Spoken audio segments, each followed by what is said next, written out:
এমন একটি দেশ যেখানে হোয়াইট ডে উদযাপন করা হয়, যেখানে মোটা হওয়া পাপ, যেখানে মানুষ ৪ সংখ্যাটি দেখলেই ভয়ে থরথর করে কাঁপে। এই দেশের লাল কলম পাওয়া অসম্ভব এবং এখানকার পেট ক্যাফেগুলোতে পশুদের সাথে খেলার সুযোগ পাওয়া যায়। লক্ষ লক্ষ ক্যাফে আছে, কিন্তু মানুষের কফির চেয়ে সোজু বেশি পছন্দ। জি হ্যাঁ বন্ধুরা, আমরা কথা বলছি সাউথ কোরিয়া দেশটির ব্যাপারে। কিন্তু ভিডিওটি শুরু করার আগে আপনি যদি আমাদের চ্যানেলে প্রথমবার এসে থাকেন তবে প্লিজ চ্যানেলটি সাবস্ক্রাইব করে নিন। বন্ধুরা, কে পপ, কিমচি এবং অত্যাধুনিক প্রযুক্তিতে সাজানো এই সাউথ কোরিয়া, এটি একটি ছোট দেশ, কিন্তু সারা বিশ্বে নিজের সংস্কৃতি এবং উদ্ভাবনের জন্য বিখ্যাত, যেখানে প্রযুক্তি এবং ঐতিহ্য পাশাপাশি চলে। এই দেশটিকে আনুষ্ঠানিকভাবে রিপাবলিক অফ কোরিয়া নামে জানা যায়। এটি পূর্ব এশিয়ায় কোরীয় উপদ্বীপের দক্ষিণ ভাগে অবস্থিত এবং এর সীমানা উত্তরে নর্থ কোরিয়া দ্বারা আর বাকি দিকগুলো সমুদ্র দিয়ে ঘেরা। পূর্বে সি অফ জাপান, পশ্চিমে ইয়েলো সি এবং দক্ষিণে কোরিয়া স্ট্রেট। দেশটির জনসংখ্যা প্রায় 5,16,67,000, যার মধ্যে 81.5% শহরে বাস করে, যেখানে মাত্র 18.5% মানুষই গ্রামে বাস করে। মোট জনসংখ্যার প্রায় 27,17,600 জন বিদেশি, অর্থাৎ প্রায় 5.26% এখানে প্রবাসী, যাদের মধ্যে China, Vietnam, America, India, Pakistan, Nepal এবং ইন্দোনেশিয়ার মতো দেশের মানুষ সামিল রয়েছে। সাউথ কোরিয়ার অফিসিয়াল ল্যাঙ্গুয়েজ হল কোরিয়ান। এর সাথে কোরিয়ান সাইন ল্যাঙ্গুয়েজকেও সরকারি ভাষার মর্যাদা দেওয়া হয়েছে, যেখানে হামুল হল সাউথ কোরিয়ান লিপি, যাকে কোরীয় লিপিও বলা হয়, এবং এটিকে বিশ্বের সবচেয়ে বৈজ্ঞানিক লিপিগুলোর মধ্যে একটি মনে করা হয়। পাশাপাশি এটি সবচেয়ে কঠিন ভাষাগুলোর মধ্যে একটি। দেশটির রাজধানী হল সিউল, যা একটি ছোট কিন্তু উন্নত শহর, যাকে টেকনোলজি ক্যাপিটাল সিটিও বলা হয়, কারণ এখানকার নিয়ন লাইটে জ্বলজ্বলে রাত, দ্রুত গতিতে চলা জীবন এবং ইতিহাসের গন্ধে ডুবে থাকা গলিগুলো রোমাঞ্চের এক নতুন দুনিয়া তৈরি করে। সিউল সাউথ কোরিয়ার সবচেয়ে বড় এবং বিশ্বের চতুর্থ বা পঞ্চম বৃহত্তম মেট্রোপলিটন শহর, এবং এটি একটি গ্লোবাল সিটিও, যেখানে প্রায় 30 জন বিলিয়নিয়ার বাস করেন। তাই এখানকার লাইফস্টাইল আমাদের এবং আপনার চিন্তার চেয়েও অনেক বেশি অ্যাডভান্সড এবং হাইফাই। কিন্তু আজ এই দেশ যতটা চকচক করছে, 1950 সালে ঠিক ততটাই কুৎসিত এবং বেহাল অবস্থায় ছিল, যখন 25শে জুন 1950 সালে কোরিয়ান যুদ্ধে শুরু হয় এবং নর্থ কোরিয়া এই দেশকে পুরোপুরি তছনছ করে দেয়। পুরো 3 বছর ধরে বিস্ফোরণ, গোলাগুলি এবং হামলার ঝড় সহ্য করার পর অবশেষে 27শে জুলাই 1953 সালে এখানে শান্তি ফিরে আসে। কিন্তু দেশের এই করুণ দশা দেখে সরকারও মাথায় হাত দিয়ে বসেছিল।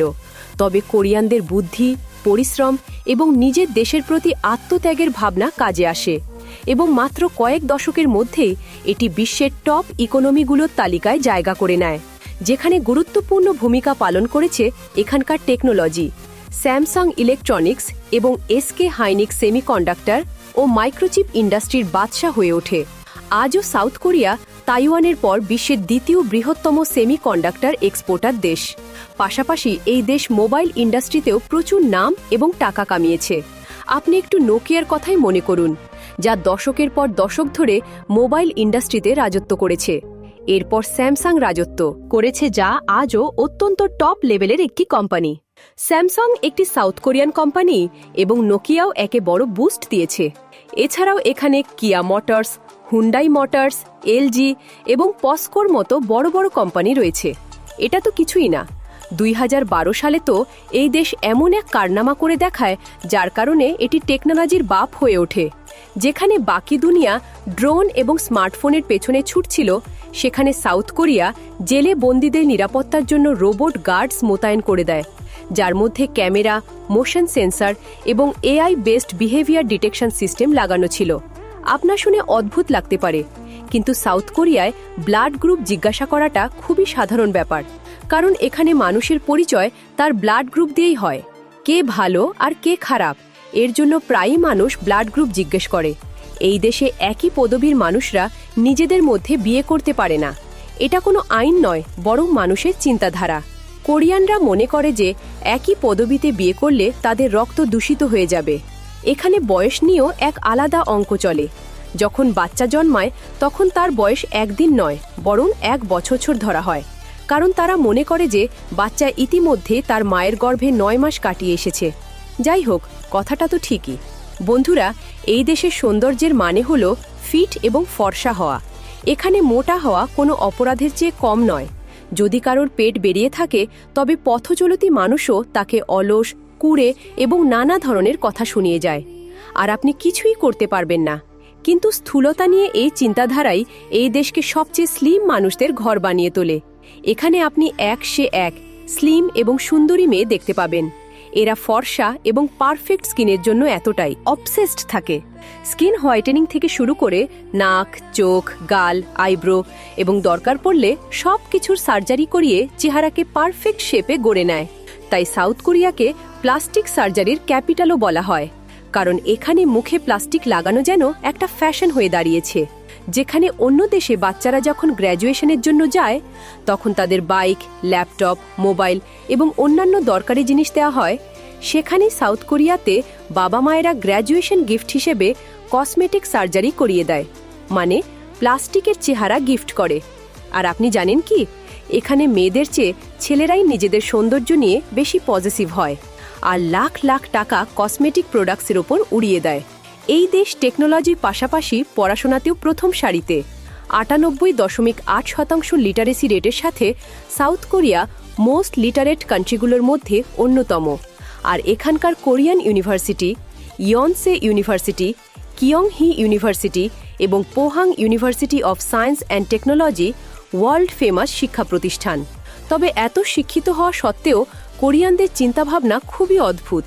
যেমন ধরুন, এরা বিশ্বাস করে যে যদি সারা রাত ফ্যান চালিয়ে রাখা হয়, তবে তার নিচে ঘুমিয়ে থাকা মানুষের মৃত্যু হতে পারে, কারণ এতে শরীরের তাপমাত্রা কমে গিয়ে হাইপোথার্মিয়া হতে পারে, অর্থাৎ শরীর অতিরিক্ত ঠান্ডা হয়ে যাবে, যার ফলে মানুষের মৃত্যু পর্যন্ত হতে পারে। কোরিয়ানরা কিছুটা কুসংস্কারাচ্ছন্ন বটে। এদের সামনে যদি 4 নম্বর এসে পড়ে, তবে এরা রীতিমতো আঁতকে ওঠে, কারণ কোরিয়ানরা 4 সংখ্যাটিকে অশুভ এবং মৃত্যুর প্রতীক বলে মনে করে। তাই এখানকার বিল্ডিং, মল এবং অন্যান্য ইমারতে 4 নম্বরের কোনো ফ্লোরই রাখা হয় না। 3-এর পর সরাসরি 5 নম্বর আসে। একইভাবে এরা লাল কালিতে লিখতেও ভয় পায়, কারণ এটিও বিপদ এবং মৃত্যুর প্রতীক। তাই লাল কালির পেন এরা নিজেদের কাছেই রাখে না। তবে এদের মধ্যে শূকর বেশ জনপ্রিয়। বিশেষ করে যদি তারা স্বপ্নে শূকর দেখে, তবে কোরিয়ানরা মনে করে যে স্বপ্নে শূকর দেখা কোনো সুখবর আসার লক্ষণ। এমনিতে তো এখানে 1 লাখেরও বেশি ক্যাফে রয়েছে, তবে সবচেয়ে আলাদা হলো পেট ক্যাফেগুলো, যার মধ্যে ডগ, ক্যাট, মির ক্যাট এবং শিপ ক্যাফেও রয়েছে। প্রতিটি ক্যাফেতে তার নাম অনুযায়ী প্রাণী থাকে, যাদের সাথে আপনি কফি খেতে খেতে মজা করতে পারেন। সাউথ কোরিয়ার কথা হবে আর কে পপের নাম আসবে না? ভাই, এমনটা তো কখনো হতেই পারে না। যার শুরুটা হয়েছিল 1990 সালে, তবে আসল ধামাকা হয় 2010 সালের পর, যখন ইউটিউব এবং সোশ্যাল মিডিয়া কে পপকে পুরো বিশ্বে ফেমাস করে দেয়। এবং আজ বিটিএস, ব্ল্যাকপিঙ্কের মতো ব্যান্ডগুলো সাউথ কোরিয়াকে গ্লোবাল মিউজিক হাব বানিয়ে দিয়েছে। পাশাপাশি স্কুইড গেম এবং ক্র্যাশ ল্যান্ডিং অন ইউ এর মতো সিরিজের হাত ধরে এখন এই দেশ গ্লোবাল এন্টারটেনমেন্ট সেন্টারও হয়ে উঠেছে। বুসান এবং সিউল সাউথ কোরিয়ার এমন 2টি শহর যা পুরোপুরি স্মার্ট সিটি টেকনোলজির ওপর ভিত্তি করে তৈরি, যেখানে আর্টিফিশিয়াল ইন্টেলিজেন্স, ক্যামেরা এবং ডিজিটাল পার্কিং সিস্টেমের মতো বিষয়গুলো এখন কালচারে পরিণত হয়েছে। সংস্কৃতির কথা বলতে গেলে এই দেশে উৎসব এবং বিশেষ অনুষ্ঠানগুলোতে মানুষ তাদের ঐতিহ্যবাহী পোশাক হানবোক পরে, যা তাদের সাংস্কৃতিক পরিচয়। সল্লাল হল এই দেশের নববর্ষ উদযাপন, যেখানে পরিবারের সবাই একত্রিত হয় এবং তাদের পূর্বপুরুষদের পূজা করে। চুসক হল প্রকৃতির প্রতি উৎসর্গীকৃত একটি উৎসব, যাকে ফসল কাটার উৎসব হিসেবে গণ্য করা হয়। এই সময় মানুষ তাদের পূর্বপুরুষদের কবরে যায় এবং সবুজ ফসলের জন্য প্রকৃতিকে ধন্যবাদ জানায়। যেমনভাবে সারা বিশ্বে 14 ফেব্রুয়ারি ভ্যালেন্টাইন্স ডে পালন করা হয়, ঠিক তেমনি সাউথ কোরিয়ায় তার ঠিক 1 মাস পর 14 মার্চ হোয়াইট ডে পালন করা হয়। এই দিন মেয়েদের মিষ্টি এবং চকলেট দেয়া হয়, যেখানে ভ্যালেন্টাইন্স ডেতে ছেলেদের চকলেট দেয়া হয়। এই দেশে ক্রিসমাস এবং নিউ ইয়ারও পালন করা হয়, তবে একটু অন্য স্টাইলে। ক্রিসমাসে এরা নিজেদের পার্টনার বা বিশেষ মানুষের সাথে সময় কাটাতে পছন্দ করে, আর নিউ ইয়ার কাটায় পরিবারের সাথে। উৎসবের মতোই এখানে শাস্তি দেওয়ার পদ্ধতিও বেশ আলাদা। এই দেশে অপরাধীকে নিরাপত্তা এবং পুলিশ অফিসারদের ঘেরাটোপে আবার ক্রাইম সিনে নিয়ে যাওয়া হয়, তবে প্রমাণ সংগ্রহের জন্য নয়, বরং ক্রাইম রিক্রিয়েট করার জন্য। সাথে সারা দেশের মিডিয়াকে আমন্ত্রণ জানানো হয় এবং তার লাইভ টেলিকাস্ট করা হয়, যাতে সে লজ্জিত হয় এবং সারা দেশ তাকে ধিক্কার জানায়। এরপর তাকে শাস্তি দেয়া হয়। এখানে মানুষ যা কিছুই করে একটু বেশিই করে, শুধুমাত্র ঠিকঠাক ঘুমোনো ছাড়া। এই দেশের ছাত্রছাত্রীরা খুব জোর 6 ঘন্টা ঘুমায়, আর বাকি সময়টা তারা নতুন কিছু না কিছু উদ্ভাবন করতে ব্যস্ত থাকে। হয়তো এটাই কারণ যে সাউথ কোরিয়া আজ এতটা এগিয়ে, কারণ তরুণ ছাত্রছাত্রীরাই একটি উন্নত দেশের মেরুদণ্ড হয়। তবে এই দেশের মেরুদণ্ডে একটি খামতি রয়েছে, এরা ছোটখাটো কাজ করতে লজ্জা পায়, যেমন শ্রমিকের কাজ। এরা এটাকে নিজেদের সম্মানের পক্ষে হানিকারক মনে করে। তাই সাউথ কোরিয়ায় সব কিছু থাকা সত্ত্বেও 2.7% বেকারত্বের হার রয়েছে। এই দেশে পান করার শৌখিন মানুষের কোনো অভাব নেই। এখানে মানুষ প্রতি বছর অস্ট্রেলিয়া, জার্মানি, কানাডা এবং আমেরিকার তুলনায় অনেক বেশি মদ পান করে। মদের মধ্যে এদের প্রিয় পানীয় হল সোজু, যাতে প্রায় 25% অ্যালকোহল থাকে, এবং এটি এরা খাবারের সাথে অবশ্যই পান করে। পান করা ছাড়াও কোরিয়ানরা খেতেও খুব ভালোবাসে। এখানকার বিখ্যাত খাবারের কথা বললে সবার আগে নাম আসে কিমচির, যার সুবাস, রং এবং স্বাদ দেখলেই জিভে জল চলে আসে। কিমচির পরে এরা মিষ্টি আলু অর্থাৎ সুইট পোটেটো সবচেয়ে বেশি পছন্দ করে এবং প্রায় সব খাবারের সাথে মিষ্টি আলু খায়। বিবিমবাপ হল ভাত এবং সবজি মিশিয়ে তৈরি করা একটি খাবার। এখানে মানুষ ভাত বেশি খায়, কারণ এটি স্বাস্থ্যকর হয় এবং হালকাও। আপনিও যদি সাউথ কোরিয়া যাওয়ার পরিকল্পনা করে থাকেন, তবে মনে রাখবেন এখানে কাউকে জুতো উপহার দেবেন না, কারণ এটিকে ভুল বা অশুভ মনে করা হয়। হ্যাঁ, আপনি ফুল বা চকলেট দিলে কাজ হতে পারে। সাউথ কোরিয়া একটি ওপেন মাইন্ডেড বা মুক্ত মনা দেশ, তাই এখানে আপনি নির্ভয়ে ঘুরতে পারেন। পর্যটন কেন্দ্রগুলোর তালিকাও অনেক লম্বা, যেমন সোল, যা 8টি আলাদা আলাদা পাহাড় দিয়ে ঘেরা এবং দেশের সবচেয়ে পরিশ্রমী মানুষরাও এই শহরেই থাকে। একে নেভার স্লিপ সিটিও বলা হয়, কারণ দিন হোক বা রাত এখানকার মানুষের উদ্যম সব সময় অন মোডেই থাকে। সোলের অলিগলি, নাইট বার, ক্লাব এবং পাবে ভর্তি। এছাড়া Jeju island, Busan, Gyeongju, Gyeongbokgung palace, Andong Hahoe folk village এবং বুকচন হিলেজ। এখন আপনি ভাববেন যে গ্রামও কি কোনো ঘোরার জায়গা হলো? কিন্তু সাউথ কোরিয়ার গ্রাম অন্য দেশের গ্রামের চেয়ে অনেক আলাদা। পাশাপাশি এগুলো খুবই হাইটেক এবং সুন্দর। বলা হয় যে সাউথ কোরিয়া গিয়ে যদি এখানকার গ্রাম না দেখেন, তবে সারা জীবন আফসোস থেকে যাবে। তাই একবার গ্রামের রূপটাও দেখেই নিন, যাতে পরে আফসোস না হয়। আপাতত আমাদের ভিডিওটিকে রেটিং দিন। কেমন লাগলো ভাই? ভিডিওটি লাইক করুন, শেয়ার করুন এবং চ্যানেলটি সাবস্ক্রাইব করে বেল আইকন প্রেস করুন, যাতে আগামী ভিডিওগুলো আপনার মিস না হয়। দেখা হচ্ছে পরের ভিডিওতে। ততক্ষণ পর্যন্ত বাই বাই।